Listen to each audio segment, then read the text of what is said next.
There are moments in time that invite us to sit with an alchemical process, one that requires we sit with the discomfort of burning away, metaphorically speaking, what was not meant to stay. This week is one of those moments. Hello and welcome. This is the Astrology of the Week Ahead podcast. I'm your host, Chani Nicholas, and we have a solar eclipse in Aries, conjunct Chiron, on Monday, April 8th. This is no joke astrology. Obviously, these recordings come out just before that or just around the time that the eclipse is going to happen. So I've been talking about the eclipse for a little while because I wanted us to be prepared for it in some way, shape, or form. I don't know how really you can be prepared for the shadowlands of eclipse season, but I want us to make sure that we're approaching this moment, we're approaching this week with a lot of tenderness. Not fragility, though. This is not for the faint of heart. This is not for those that have leaned into fragility. This kind of eclipse requires a tremendous amount of spiritual strength, which is to say, we focus on what we can do to sit with the discomfort of the moment so that we might be able to be in a process of change. This eclipse is happening in Aries, which is a fire sign, and fire tends to burn everything away that is not permanent. We use fire in spiritual rituals, religious rituals for good reason. It speaks to many metaphorical principles. But if we think of what happens when we put something into the fire or when we add heat to something, it boils down, it burns away, it transforms. And that's the feeling of this eclipse. Now, for some of you, it won't land in your personal life in any kind of major way. Perhaps. I do think that this kind of eclipse is more potent than many. I do think that because it's in Aries and because it's in a sign that's really loud, because it's in a sign that's really obvious, because it's in a sign that likes to butt heads and come right up against whatever its obstacle is or whatever it perceives its obstacle to be, that it's going to be a little in our face or a lot in our face. And because it's sitting in a conjunction with Chiron, the minor planet, I don't pay attention to Chiron a lot unless there's a conjunction, a planet at the same point as it, most likely. And because this is exact, this is a Chiron cazimi. It is Chiron entering the heart of the sun. It is the moon entering the heart of the sun. It is an eclipse. It is all lining up. So we're talking about shadowy material. We're talking about something that is loud. We're talking about a new beginning. And we're talking about revealing what is usually relegated to the shadows or something that is usually held on a subterranean level being brought to the surface, because that's also what eclipses do. Eclipses activate and they galvanize and they change something.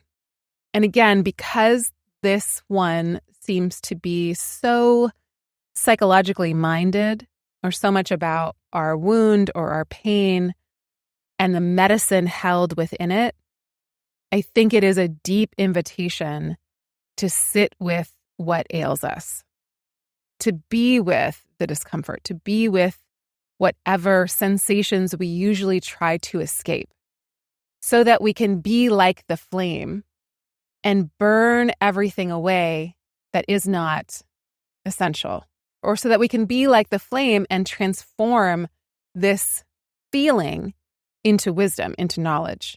Chiron is the teacher, is the healer, is the mentor.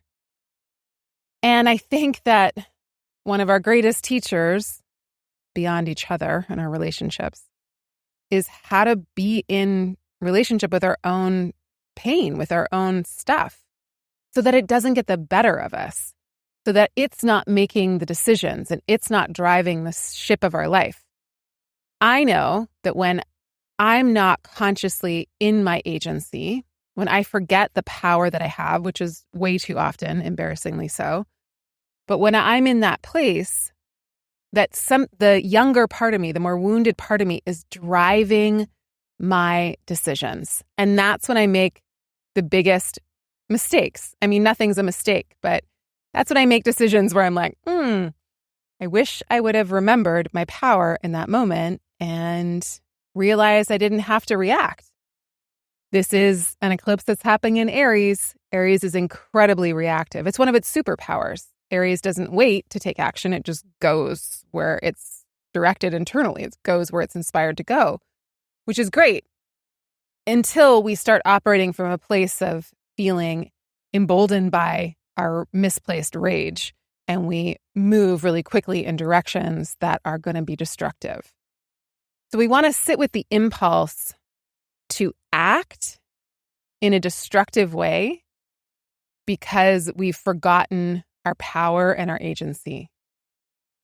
And look, I think if we did that every day, or at least we're reminded to do that more often, this world would be a very different and hopefully, I think, much better place. But for sure this week, we can meditate on that, yeah? Yeah. Because at the same time, Mars, the ruler of this eclipse, is making a conjunction with Saturn. And Mars is the warrior, it's our action, it's our desire, it's how we make our mark in the world in our own individual way. And when it collides with Saturn, it gets stopped in its tracks. It is a type of gridlock. So what does that mean? As the ruler of this eclipse, it means we're taking on something challenging. That's not a bad thing. It's just a specific type of quality. This is a moment that is challenging. It's supposed to be. That's okay. It's like when we go and study something that's really difficult. It requires a tremendous amount of concentration and mental energy and our dedication. Or if we do something like, climbing to the top of a mountain, it's not going to be easy, but it's going to be worth it. And one of the things that I talk a lot about in your readings this week in the Chani app, which I strongly suggest you go listen to, your personal reading, is that we don't want to overburden ourselves. So we take the metaphor of learning a new language. We don't want to learn a new language while we're answering emails and while we're doing 70 other things. We want to have time to focus on the lesson. We don't want to climb to the top of a mountain carrying the kitchen sink. Like, what do we need to put down? What do we need to not take on this week? What do we need to get very specific and definitive about? How can we hone in on the most important priority possible and just stay focused there? And just keep reminding ourselves that there's moments, and this is only momentary, but there's moments where things get a little hard. Like if you're, doing some kind of new regimen, there's moments where we're like, oh my God, this is hard. And yeah, it's hard. It is. Yes. It won't last. And hopefully if you're doing something that's challenging on purpose, you get to strengthen your resolve about being able to do things that are hard and that it's okay and that you can adjust as needed, but that you're going to stay the course. On the world stage, this is a Mars-Saturn conjunction in Pisces for the first time. So we might notice that there's something taking place in the world that's also a little collectively challenging. And look, it's already eclipse season. Mercury is still retrograde, so that's going to be true. That's why we're going to double down on our kindness and our ability to be very caring with ourselves and each other this week. Always, but again, especially this week. Don't ask people to do extra things for you if you don't have to. Don't say yes to other people when they ask you to do extra things that you don't have to do. Keep it very simple this week. Keep it very selective. Keep focused. And keep yourself cool and hydrated. This is a very hot moment. The Mars-Saturn is happening in Pisces, which is watery, which is not hot. But we know that when those two get together, it's just gritty. It's gritty, it's grimy, it's challenging, and we need to cut the fat, cut the stuff that isn't essential. And then speaking of getting really specific and getting actually some clarity, which a Mars-Saturn will give you clarity, is a Mercury cazimi that happens on Thursday, the 11th. And that's a kind of nice clearing after the eclipse. So the eclipse is going to bring up a lot of the shadowy material, stuff we might need to heal, or pain we might need to witness or understand in a deeper way, ways in which we need to move into the role of healer, teacher in our own life, mentor, etc. And then the Mercury cazimi is going to happen on Thursday, and it's a nice moment of awakening. It's a re-energizing idea or conversation, thought, or something you learn about, and it inspires a kind of new awakening post-eclipse. Okay, y'all. Next week, we're going to still have a lot of stuff happening in Aries. So the part of your chart that contains Aries is just getting a lot of attention, which, it likes. But definitely go listen to your reading for the week, because I want you to get very familiar with this area of your life, with this area of your chart. What area of your chart, what house in your chart contains Aries, and what does that mean? And how is all this astrology unfolding for you? We're going to have a lot of it happen next week. And something totally new and totally different and very, very, very exciting, which is nice post-eclipse season. Jupiter and Uranus are going to make a conjunction in Taurus, and it feels innovative. It feels unique. It feels like breaking with tradition in order to be generative. It feels like moving beyond the systems of greed and hoarding, and hopefully doing things a different kind of way.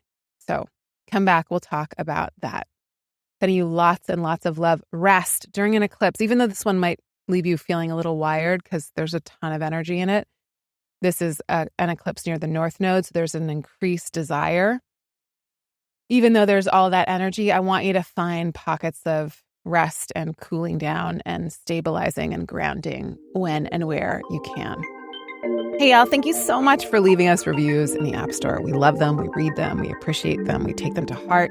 I wanted to leave you with this one called This, coming from a prior somewhat skeptic.